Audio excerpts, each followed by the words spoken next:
Bueno, y ahora continuamos aquí en Vladimir Laguna con el gobernador del estado Lara, Henry Falcón, a quien le damos la bienvenida. ¿Cómo estás, Henry? ¿Qué tal, Vladimir? ¿Cómo te va? ¿Cómo va todo?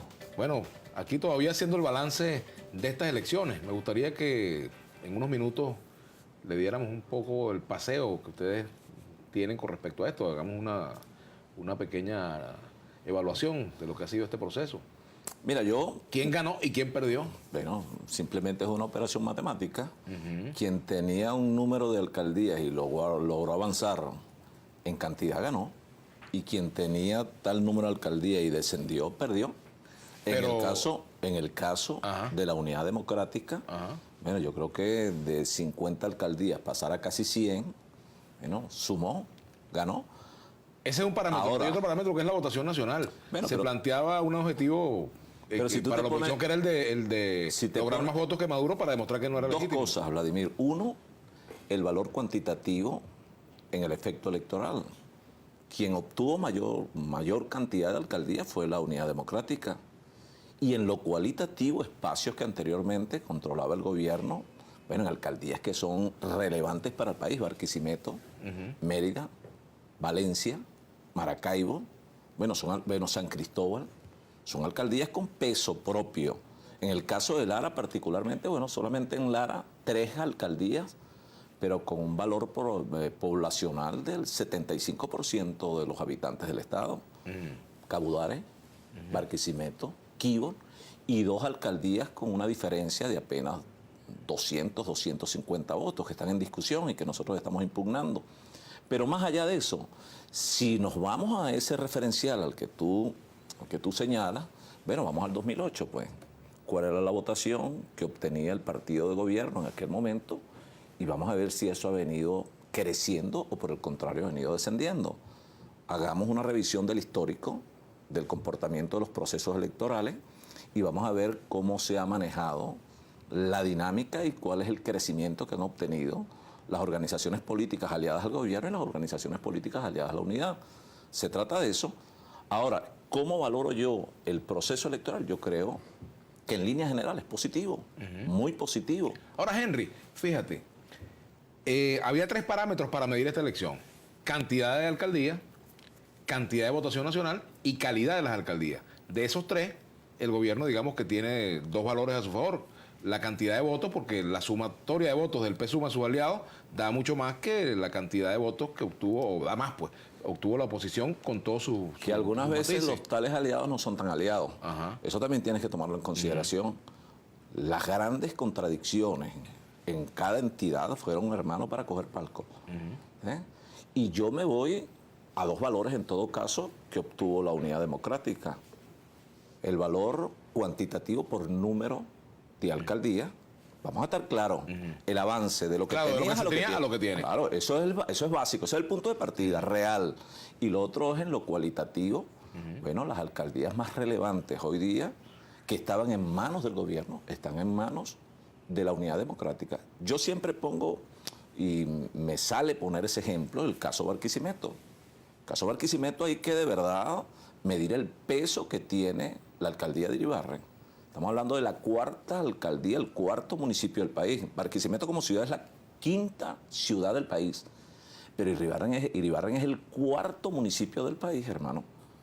Además, la incidencia que tiene Iribarren y que tiene Lara en el contexto de la región. O sea, ¿qué influencia tiene hacia estados como Portuguesa, Trujillo, Yaracuy, Falcón, etcétera? O sea, eso hay que verlo.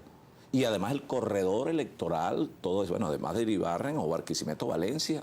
O sea, yo creo que en esto no se puede, o sea, no podemos ni ser mezquinos, ni tampoco salir a priori a abrogarnos de manera exclusiva ganancias que no tenemos. Porque en el caso del gobierno. hubo un planteamiento, no, y en el caso de la oposición hubo un planteamiento que se hizo, que era demostrar que la oposición era mayoría frente al gobierno, digamos, en cuanto a votación nacional. Y Bueno, hay muchas no fue variables así. allí, muchas variables, Vladimir, muchas. Hay muchos temas que no solamente estuvieron allí antes del proceso electoral, como en pleno proceso electoral. Aquí en algunos casos se repite la misma estrategia, poco aquella estrategia del miedo, de generar temores, etcétera, y un poco incentivar la abstención en algunos casos, Y en el caso nuestro, que también hay que hacer una revisión y una reflexión profunda, en el caso nuestro yo, y lo he dicho no solamente en este programa, en muchos programas, nosotros tenemos que patear más los barrios, hermano. Nosotros tenemos que agarrarnos de la mano con los pobres. Hay que salir a los campos y salir a los barrios. Ese es un trabajo que tiene que ser de nuestra parte una prioridad ineludible. Un sector de la oposición insistía en el tema de la ilegitimidad del presidente Maduro. Tú declaraste en algún momento que había que pasar esa página. Lo dijiste claramente, bueno, lo cual era un matiz dentro del discurso de la oposición. Hoy en día el presidente, después de estos resultados, ¿es más o menos legítimo que... Es que yo creo que, fíjate, el tema de la legitimidad para mí, en mi criterio personal, y bueno, eso es parte de la pluralidad y el debate. O sea, yo entiendo que en el marco de la unidad democrática, bueno, también debe privar la diversidad.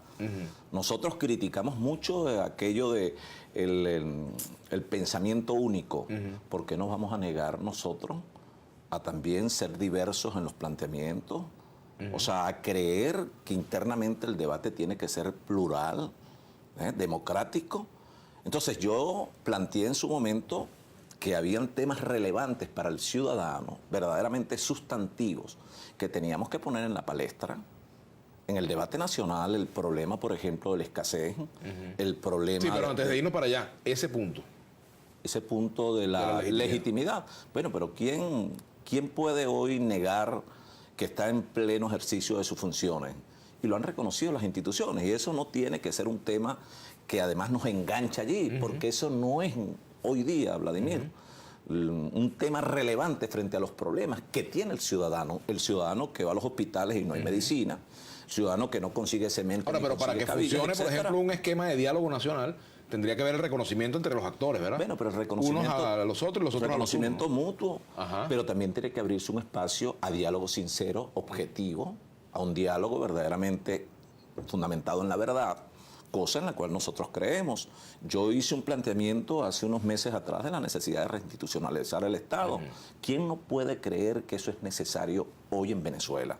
Ahora, eso solo se puede materializar en la misma medida, hermano, en que de verdad el gobierno no solamente muestre voluntad política para abrir ese espacio al diálogo, sino que el diálogo tiene que ser con todos los sectores. No es que el diálogo es exclusivo con los que yo creo, y el diálogo es con los que de alguna manera avalen mis actuaciones o no.